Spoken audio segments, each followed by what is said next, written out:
anche se io vivo ormai lontano, 1000 vite avrò vissuto, ma il mio cuore resta là. So che da lassù lo puoi vedere. Emozione a fior di pelle e profonda commozione hanno pervaso gli spettatori della serata dedicata ad un grande artista ed amico degli agrigentini, scomparso prematuramente, Simone Modica.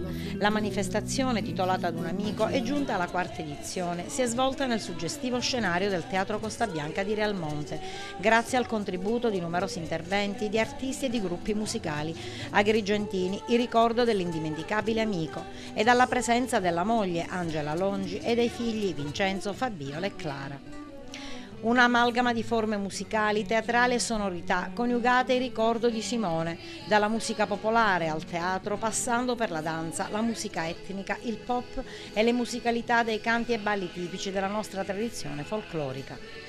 Un excursus aperto dal ricordo telefonico dell'artista Tom Sinatra e proseguito poi col contributo di Alessandra Di Maida, gli Aria Studio Band, i Dioscuri, Lello e Nino Casesa, Rino Boccadoro, Pippo Calanderino, Giodi Falco, Franco Sodano e Ventunovo, Pasquale Augello, Nene Sciortino, Clara Modica, Lorenzo Pumo, Franco Di Salvo, il gruppo folclorico Kerkgand presieduto da Giovanni Di Maida, la band dei fratelli Toni Fausto e Cristiano Bruccoleri ed Anna Majorana.